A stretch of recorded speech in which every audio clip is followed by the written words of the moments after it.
Hello, everyone. This is Coach Tim Campsall, and I'm excited to have a fellow business owner with us today. Something unique about my guest is he was an NCAA mascot in college. We're going to get him to tell us a little bit more about that for sure.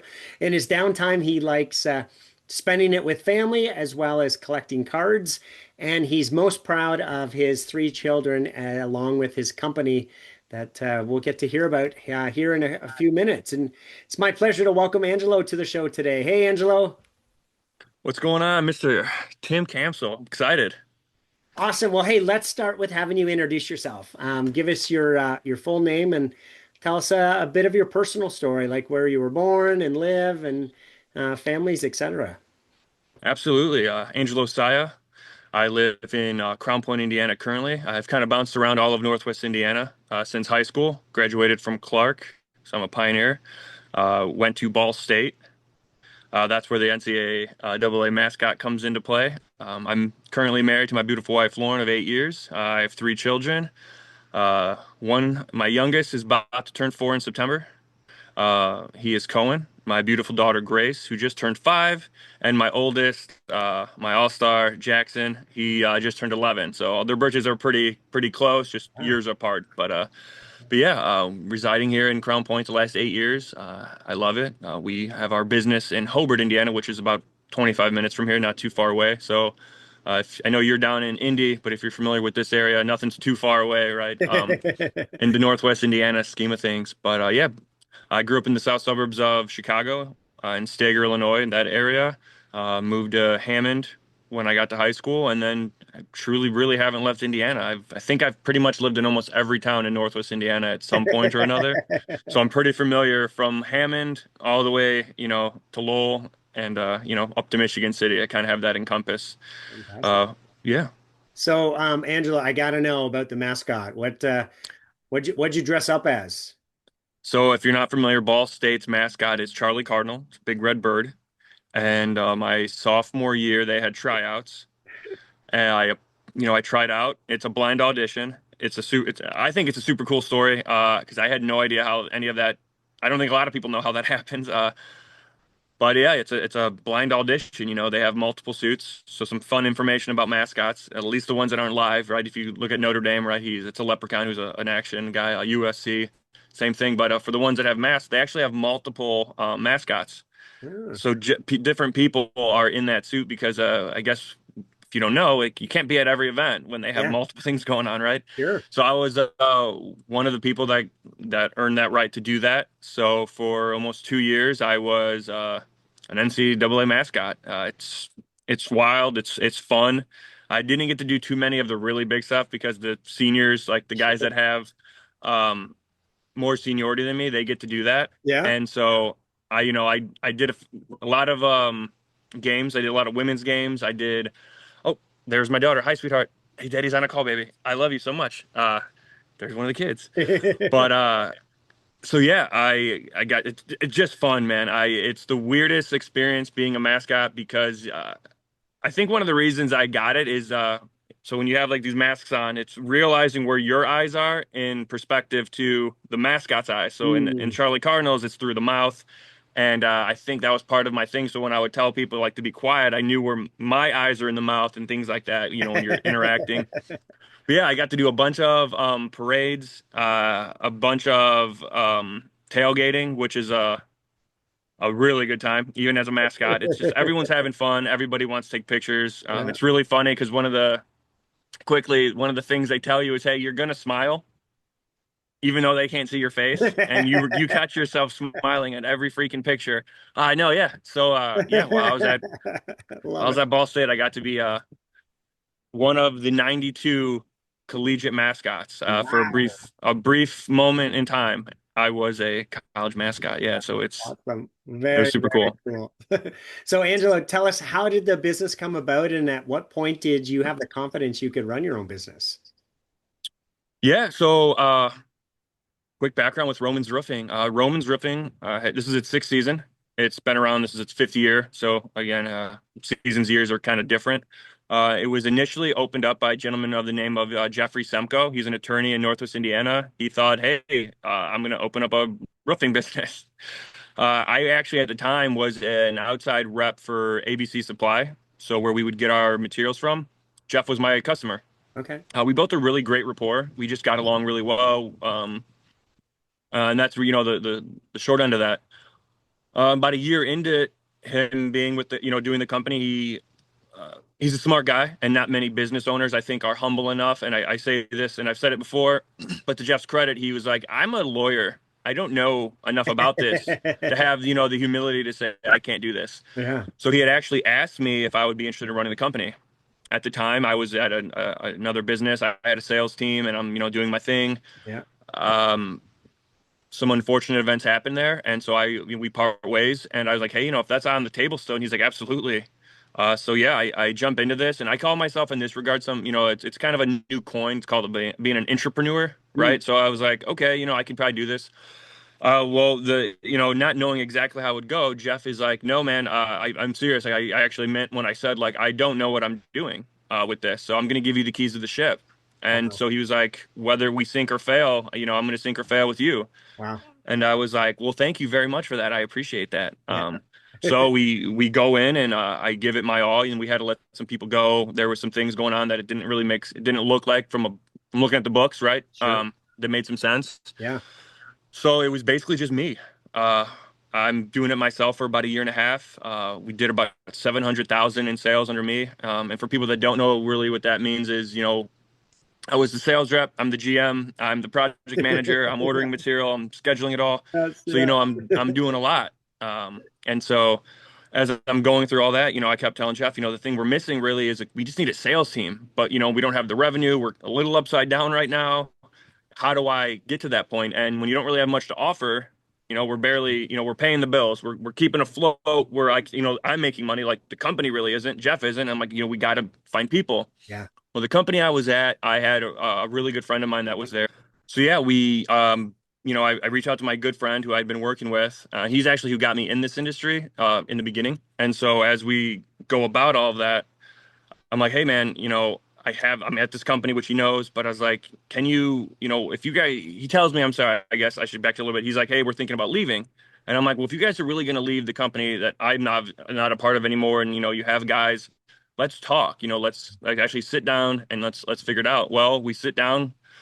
It's I think it was May 8th of 22, and that was a Tuesday. I have to go back and check to be specific, but by Thursday, me and Jeff, him and two other gentlemen, we met at an attorney's office, and we were like, hey, let's just split the company up.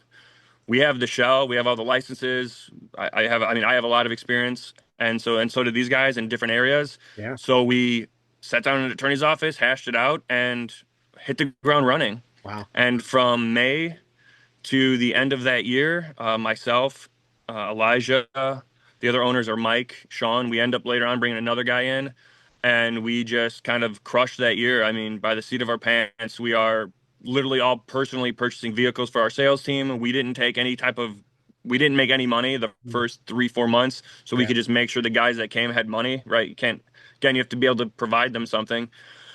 And so, yeah, that first year we did $7 million Wow. from May until December, and I mean, and that was on the books. That's what it was like right under. It was like 7-1 or something like that. It was crazy, and we just hard work and just it was. That's been my favorite year because there was no like ownership discussions. There was no of like the being at the top, conversations and like the dictation of, well, we do this, we do that. It was everyone just work, Yeah. head down. We're making this happen. We're gonna go full bore, and it was amazing. It just Wow. was crazy. We followed that up in. I'm sorry, that would have been 23. I apologize. So we followed that up in 24, which was last year. Same group, hiring a little bit more to boost all the way up to 14 million. Wow. So last year, yeah, we ended our year with 14, and now currently we're still on pace to do 14, 15. We had a big stretch goal this year of 20, but yeah, we just got together and just crushed it. And so it's been a crazy journey at Romans to go from a lawyer owning it Yeah. that named the company after his son, which is a super cool backstory, to giving a guy an opportunity Wow. to, scaling it to where we're at today. So lots changed in 5 years, but all for the best. It's been wild. I love it. Well, tell us a little bit more about the company. So you said the name a couple times. Say it again. And Yeah. what do you guys So do? How do you Romans help Roofing. people? I'm sorry, what was that? So what do you guys do? How do you help people? Yeah. So Romans Roofing LLC. We are in Hobart, Indiana. It's a very central located in Northwest Indiana. But we are a roofing, siding, and gutter company. We specialize in exteriors, right? So whether you're looking to have an asphalt shingle put back on, that's going to be your typical, shingle, Yeah. to vinyl siding, to aluminum gutters. We, also can install Hardy LP siding, any of the high-end stuff that people, Yeah. wish, whether it's Cedar Shake, Brava, the different types of shingles that they come out with. But yeah, we do a lot of exterior renovation, I would say. We do a lot of insurance work along with retail. In our area, the storms are changing again. You're out in Indy. It's the weather is weird for the Midwest now. The tornado alley is a whole different spot, but no, it's something that I'm super passionate about. Is helping people. When I got into this 8 years ago, it was my first homeowner. I was a salesman canvasser where for a company similar to mine, I didn't really understand it. Hey, there's a storm and insurance will help you pay for it. And some people know about it, some people don't. And so much has changed from then till now.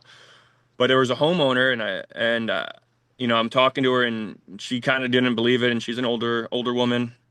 And as we talk, and she kind of cries about it. She's like, I was praying about this, and I'm like, hang on. As we sign her up, and she goes through the insurance, and they come out, they inspect her roof, her siding, and to make a long story short, she gets her roof, her siding, her gutters all paid for through the insurance, and she's on the hook for her deductible. That's the law, and that's most people are like, okay, why wouldn't I do that? Yeah. But when we go back and I got to talk to her a little bit, and she cried and like she hugs me, and I was like, this is insane. So you're telling me, because people, you don't know what you don't know, and I, Yeah. I love that phrase, but it was just wild. So it hooked me, and it wasn't about the money aspect. I think there's so much when it comes to business and like what we do. People think construction, they're like, how are you really making that impact? Yeah. Well, and sure, if somebody has the funds and the means to do that, great. A lot of people do. Hey, I want to change my roof. We want to change the way our house looks. We're doing landscaping, and that's awesome. And I applaud those people. And I'm in a different spot in my life than I was 10 years ago, right? It's something I maybe couldn't have done then. Sure. But to know that there's people out there that are just, it sounds so crazy and almost cliche, but there's just people out there that are just working. They're just working their job, trying to live their life and do the best they can. And you can help them in a sense cover tens of thousands of dollars in home remodeling, whether they do have a small leak or they don't know how they're going to come, to make this happen. It's so fulfilling. Mm. And that was my hook in day one. And so to go from canvassing and helping salesmen, generate income and generate their business to now owning a company all with, under 10 years, Yeah. I'm super humbled and gracious for that. And, we have such a big rapport, and I've built a giant list of customers, and all the guys have. And that's what's so cool about myself and the other owners is we all worked in this industry. So we've been in this same industry, but also in the same area. So we've all been in Northwest Indiana. So Sure. homeowners might know me from when I was at another company. Yeah. And in sales, a lot of times, they want to make sure the company is legit, Yeah. but they're also buying from the salesman. It's the face, and that's why it's so crucial. And we really do try to harp on that to our team is at the end of the day, they're buying from you. Your brand and your marketing are so big, and brand is, I mean, Yeah. I think more people are understanding that from the small business aspect nowadays. But your brand means so much, and it takes so long to build your brand, Yeah. and it takes one bad review to ruin it. And so we Right. take that very, very seriously, especially at Romans. So, But Angelo, yeah, we know that successful businesses get stuck at various stages of their journey. So, tell us about one of your biggest challenges and how you got through it. yeah, I think this hurdle right now we're kind of going through it, and it's having a sales philosophy. So I'm always in some ways, I'm sales first. My passion's in production because I like work with my hands. Quick back. So I used to work for the railroad and I used to build that. So like I was so proud of that type of thing. I consider myself a handyman, right? I do a lot of my own projects at home. And so like my love is there, but my background's always been in this customer service, right? And so one of the hurdles that we have going on actually this year, and it's not like a bad one, I would say, it's more so when we discuss how do we want to build this company out, what is something that we want to, we want this to be a destination, not only for salesmen, but just reps or, anyone that our crews, anyone that would work for us. Mm. And so one of the biggest things we wanted to do was, we want to offer insurance. We want to offer a 401k. We want to give them more than just money because there's so much more to life than just money. Again, it fixes a lot of things. I will never be that person that, says otherwise. Like that's just idiotic. Yeah, yeah. But at the end of the day, there is more to life than just money. And so like what can we do to, help that? And so we pushed for this initiative to let's did a 401k. We went through all, going to talk to all these banks and all these different health providers, and Yeah. we enrolled all of our employees in a pretty good insurance with vision, dental. We have a matching 401k with a Yeah. 3% match. So there's a lot of investment on our part.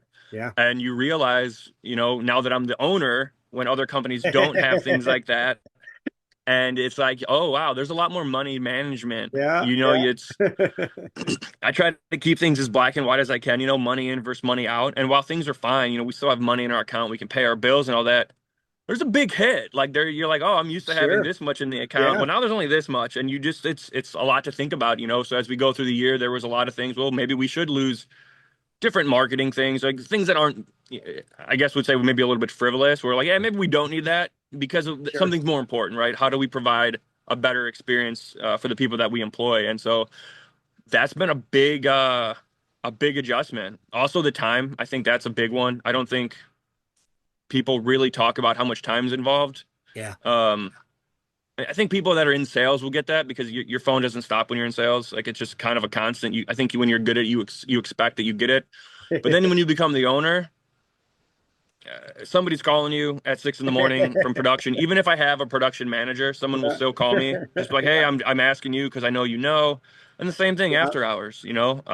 Like now, we're doing this and my kids come out. It's like there's always something going on, and it's not a 9 to 5 anymore. Right. And I don't think enough people truly get that. I think they get it, but it's Yeah. not. If you own a business, it's a nonstop and it affects every aspect of your life, personal. There's no free time. Yeah, that is definitely the challenge, at least in the first few years. Hey, I'm going to put you on the spot a little bit here and ask you Yeah. to pick three people in your business owner journey that you're most grateful for them being there to help with the business's growth. So, who are those three people and how they help you? Wow, man. That is a very good question. I would have to probably say so I have to give my flowers to my guy Elijah. He's been a good friend. So he's been one of my best friends, stood up in my wedding. But shout out to he's also he's the co-host. I'm the co-host of Roof Trolls, our podcast. He's part owner of this, but Elijah Mum, he got me into this industry. If it wasn't for him, I'd never take that leap from being at the railroad to doing this. So I mean, my kudos has to always go to him, number one. From the business growth of things, I know you said three. I have to feel like I have to give Jeff some kudos, right? He asked me to take on this. Romans isn't a thing without Jeff, and I'm not the middleman to growing this out and, steaming ahead. Sorry if I forget that phrase, but taking this whole thing on. And then outside of Jeff and, for giving me this opportunity to, take this on, I would probably, man, that's a really tough third one, man. Because we just have so many people that have come into Romans at this point that have help us get there. The first couple people that come to mind are someone that I personally got to hire, Kevin Hudson. He's our retail sales manager now. He came in to just kind of do retail, and he's done everything he can to just help the company. Like Yeah. it literally doesn't matter what it is. He'll go out and tarp a roof. He'll help anybody there, and Yeah. he's in some ways kind of been like a right hand man to myself. Because I deal with a lot of the day to day, the HR stuff. Yeah. But I have more of production side of it things. So I'll go out there and top a roof, and it's not a knock on anybody else. Just all the owners in some ways have a lot more sales experience, right? And you can only do so much with that. Yeah.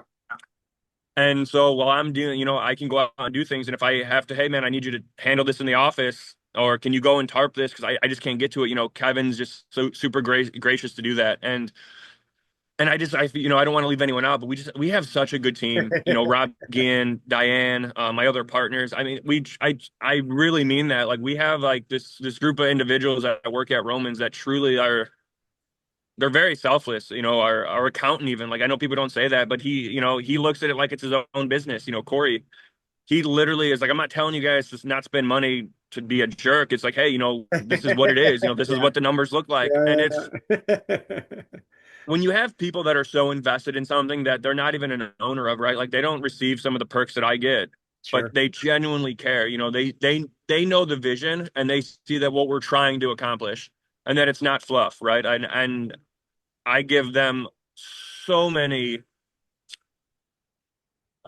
shout outs when I can, and I if I do something in my house, like literally something small, I'm literally like, hey guys, I don't have what I have without you. But the thing is, I truly mean that. Like I Yeah. don't have what I have. Yeah. I work hard. I don't think that I don't. I think I'm a semi-smart guy, but I'd be so foolish to say that I did this on my own. Yeah. It's just a reality. And so my See, I my told three is I told you I yeah. was going to put you on the spot, but Yeah, no, man, that's a great question. It really is, man. That's a really good question. And I feel I like have fun with it there's because everyone I talk to has a different creative way of saying more than three people. So I love how you just grouped that last group of six or seven people into one. So yeah. way to go. But it's the truth, man. And the thing is, which is even funnier, is if you were to even say that just in general from me getting into this industry to now, there's even more people that have helped develop me into this. 'Cause they say, you are who you hang out with, Yeah. things like that. You are who you associate yourself with. And Yeah. and a lot of us at Romans, we're big on, learning. Like things change every day. And so I try to take away what I can or find a silver lining even in the negative. Yeah. If I didn't part ways with that company, I'm not here, right? I initially Sure. turned down this opportunity because I was making really good money. I had no reason to leave. Sure. Hey, Um, you just mentioned that you're a big learner, so good segue. sure. Let's have you share this. That we know the path to building a successful business has a lot to do with both mindset and as well as our learning. So, what's been your biggest learning as a business owner? Oh, I think but the biggest one is to not judge a book by its cover. Hmm. Um, you never know who you're going to meet, and there's really no such thing as luck. It's more so being prepared and finding the right opportunity. And I think that's where when we talk about education, that's really what it is. My when I tell people, because some people are like, how did you get to this point in my career? Was I just tried to learn. Like when I was in sales, I think people really forget like there's a thing called YouTube out there, and it's wild, but it's such a powerful tool. Like if you really want to learn something or get or hone your craft to get better, there's people out there that are posting things that know more than you. Yeah. And I think it's to think that I know more than the next is foolish on my part. And so as I went on this journey, but just really trying to keep my mouth shut when I can Hmm. and honestly listening. And that's what I did. And it's helped open doors. It's helped me to get into the right rooms to talk to the right people. And that really has been, yeah, I just truly, I try to learn as much as I can. I love it. So, similar vein, what's one piece of advice or guidance that you'd have for a business owner who's either feeling stuck or discouraged in their business? Well, I would tell them if you're feeling stuck or discouraged, really to just kind of look at yourself. Are you the sole head of it? If it's just me making the decisions, am I doing something am I in my own way? Hmm. Am I making, I feel like there's a big part of what I put out into the world, I think you get back. And again, these are very cliche things to say, but once you start doing it, I feel that you start seeing it, right? So if you feel like you're stuck, you're hitting a plateau, pivot. If you've been doing the same thing and it's bringing you success, and there are companies that do 1 to 2 million in my region, and they've been doing that for 10 years, 15 years. And Yeah. so for some of them, I think that's just what they want to do, and that's okay. There's nothing wrong with that. But for the ones that are looking to grow, well, what are you doing? Is your approach only been retail? Is your approach only been Yeah. in you working with the insurance? Do you go to events? How do you market yourself? Are there again, are you stifling your own growth? Yeah. Are you comfortable Yeah. with what you have? Yeah. And, I think there's a lot of people that don't want to accept that Yeah. or don't really want to have that self-reflection. Yeah. Well, the Accountability. reality, right? The reality is that the business can only grow to our capacity to do and our learning and understanding and knowledge, right? And so Absolutely. your point, It's like, kind of yeah, no, it's kind of please. what we said earlier. Sorry, we're going back and forth. But when you said earlier, you said about when we talked about, one of the hurdles, we're going through that this year. Uh, we didn't know how that would affect us, right? We can look at the numbers. Our accountant can say, hey, this is what it looks like. This is Yeah. where our revenue is going to be at, and there's what you see on paper sometimes, and then there's the reality. Yeah. I'm big on numbers, right? Like, although it can be there, and we're still, again, we're on pace, Yeah. but we're like, when you look at the numbers, everything's still there, right? From August to August, things are fine. But Yeah. when you look at the bank account, it's not. Well, Yeah. why is that? Yeah. Right? And so it's okay, well, let's actually talk about it, right? Nothing else has changed. We're not screwing up builds. We're not, Sure. it's what did we add? Well, we added more reps. We changed our pay structure. We all incentives for our employees. Yeah. But it's okay, did we make a mistake? I don't think so. But was it the right time for that? Time will tell. Sure. Yeah. I'm a Right. firm believer that trying to grow too fast, kind of the flip side of that question is you might be stifled or stuck, but are you also too ambitious? Are you trying to grow too fast? Sure.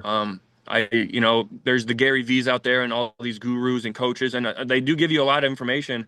But the thing that I think people fail to realize is a lot of the information you're trying to stick with and take is a snippet. It's a clip of a bigger picture, right? Yes, So yes.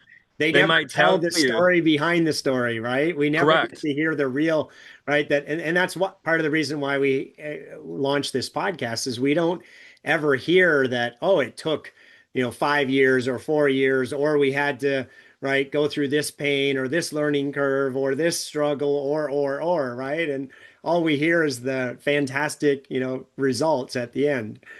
Yeah, no, definitely. And that's, and I have to remind people that because I was like, yeah, you like Gary Vee and he's great. But I was like, did you listen to the whole story that he said, not just the snippet that you took that from? Yeah. Because he also said that it took him 7 years to do this. And, there's just so much Yes. more to it. Yes. It's so much more complex. Yeah. And, yeah, You said earlier about, we get what we put out. I used to think that was fluff also until, the last 3 years I've been in a mindset program and right. And I fully now believe, the law of attraction, right? The think and grow rich, right? The what we think, yeah. feel, and believe is what we attract. And I've mapped out my revenue by month and then plotted on my mindset, and there's a hundred hmm percent correlation. I can't, I truly can't agree more, and it's funny because there's so many people, and my wife will say this, is that I'm obnoxiously optimistic. I, to a fault, I don't. Do I have bad days? Of course, everyone does. Do I get down in the dumps, have what we call little D's, like a little depression? Sure, there's just some days where I'm like, Sure. life is life. Life will always life. There will always be that. But I truly, in my heart, I try to find the silver lining in everything. And I mean that like to my core Yeah. because I haven't had everything. People like we're kind of saying now. People see where I'm at today, and they see the Instagrams and the Facebook stuff. They see what you want them to see. Yeah. Well, something that I'm very big on is I put it all out there, but I'm very just positive about, mostly everything, and it's people see when you meet me and then what you see on social media and then when you meet me is pretty close to the Yeah. same thing. Like I I am love I it. am who I am. Yeah. I'm not Love perfect. But it. that's just I don't want to hide things because I don't ever want to have some type of someone to be like, that's dang, I thought this guy was going to be this and it's just not what Yeah. it is. And so I really try to be my authentic self. I swear I'm trying to get better at that because I have kids and I'm in some ways a face of a company, right? Yeah. But if you go on our podcast, if anyone listens to the Roof Trolls, I swear a lot. We say vulgar things, but it's kind of the essence of the podcast, right? It's a little different. It's Sure. it's to have fun, right? So Yeah. and again, I also don't think anything's wrong with that. I think too many people have this PC culture, Mm. uh, and I think that it's okay to be yourself as long as you're not a bad person. Let Yeah. me Yeah. let me Fair enough. segue and make sure I say that. But Yeah. Yeah. Hey, last adapt. question, Angelo. Yeah. Jim Rohn said, and this plays back to something that you mentioned earlier, said that we become the average of the 5 people that we spend the most time with. So as you think about that, what advice would you have for business owners who are feeling overwhelmed and trying to figure it out all on their own? That's phenomenal, man. I would probably tell them to, if they don't have a partner at home, uh, being one of them, is you need to have some type of foundation for yourself first and foremost. You need to know who you are. I'm still learning who I am. I'm 37 years old, and you know, as you get older, whether you're a new entrepreneur, an old entrepreneur, life changes, the times change. You're going to change. Yeah, For anyone that's married with kids, all those spots in your life, they're different chapters. And I know we say these cliches like that, right? They're chapters. yeah, But it's until you start getting older and you realize they really are. There was when me and my wife got together, life was vastly different than we sure. had kids. Yeah, And now we had, there's the couple years when they're babies, and that's really hard. And so, to go back to business and kind of what I mean by the partner at home is you have to have that rock. You have to have someone that you can unapologetically at times be yourself, and know that has your back. yeah, And so I think that's if you don't have, if you're not married or you don't have a partner, whatever that case may be, is having that friend, someone that you have like that you can really, talk to about that. And also having the self-awareness that some of your friends might not be good. yeah, I've lost some friends, as you from the business side of things. And I also, again, once you have a family and things like that, is you realize I don't have time for everybody. My time is very valuable.